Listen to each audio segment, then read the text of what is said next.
Pioneer 1000, specifically the rear locker adjustment.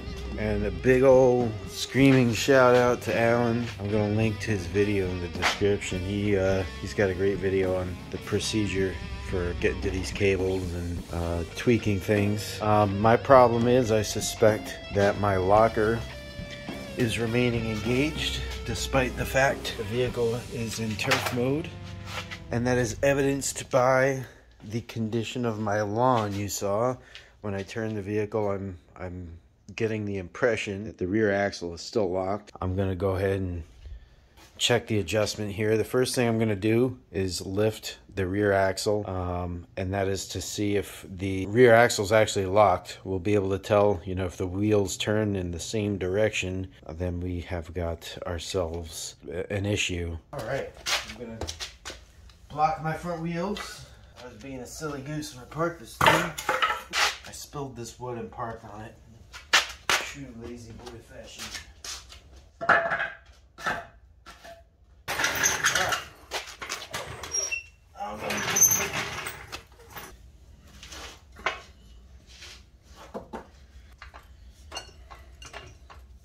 Someday I will have a lift. For now, this will suffice.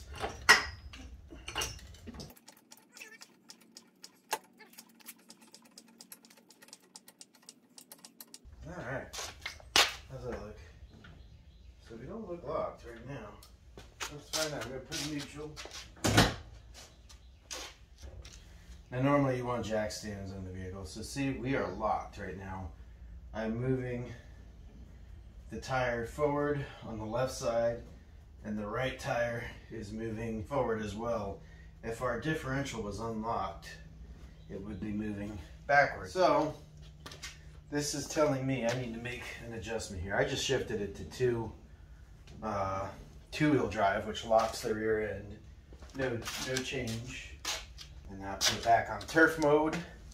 And again, we're in neutral. So yeah, we have an issue. If you're doing this on your Pioneer, you want to make sure that you use jack stands for safety purposes. I'm going to go ahead and show you where the adjustment is for this. Tilt your bed back. I need to clean my leaves out here, so give me a second to do that. Man, it's still so dirty. I use this side by side frequently for work-related things.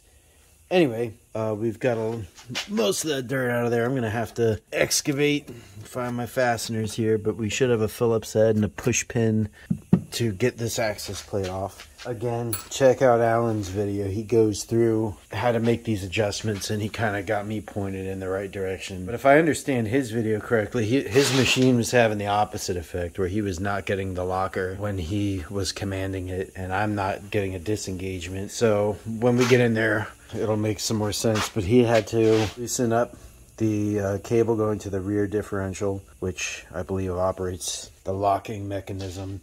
I'm going to have to do the opposite. I think I'm going to have to tighten it up. We'll know for sure once we get in, but that is my initial thought process. We're going to get ourselves a Phillips head.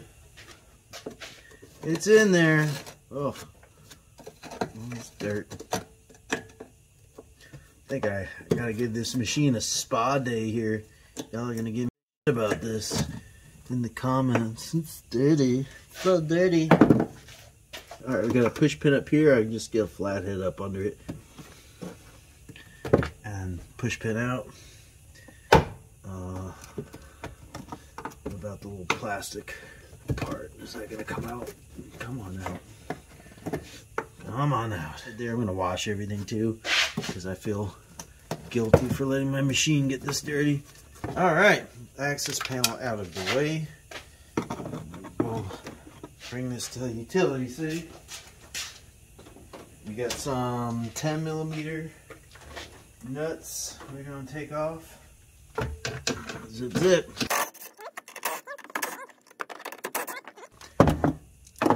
So 4 bolts to take off, and then this cover, which is designed to keep water and dirt out of this cable linkage, comes off. I'll take that. Oof, that's kind of nasty, ain't gonna lie. Alright, let's check it out. This cable is from the four-wheel drive selector. It's basically moves when you do the four-wheel drive to two-wheel drive, or I'm sorry, turf to two-wheel drive. This one goes to the shifter. It's gets engaged when we go to park. Right now we're in neutral and turf mode. Park shoves this cable in. Now when I go ahead and kick it over to two-wheel drive, this kicks down. So I'm going to try to tighten this. It's 14 millimeter. Get back to turf.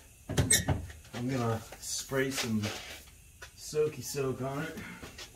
These look a little rough. Yeah, marinating there. So I got my 14.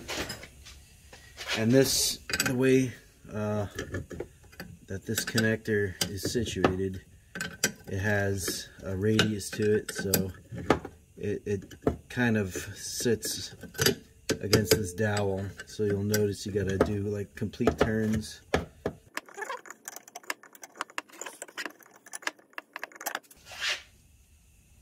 Oh, I think that was it. Let's see.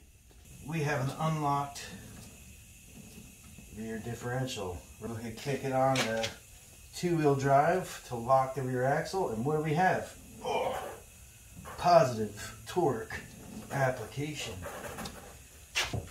Back to turf. Oh, come on. Unlock. There it goes. Pretty normal that it takes a few revolutions to unlock. I usually run it through reverse for 12 feet or so, and the rear will unlock. But it is definitely unlocking now. If it starts to get sticky again, I'll crank down that rear cable nut a little bit more. A little adjustment went a long way. Curiously, the only way I noticed this was through my turf getting tore up. The two-wheel drive indicator light on the dash was not showing that the rear axle was locked. So I didn't really have any visual indication telling me I was stuck in two-wheel drive. This adjustment is pretty quick and easy. Hope it helps you out, and check out Alan's video. He goes through it in a lot more detail than I am capable of doing. Take care.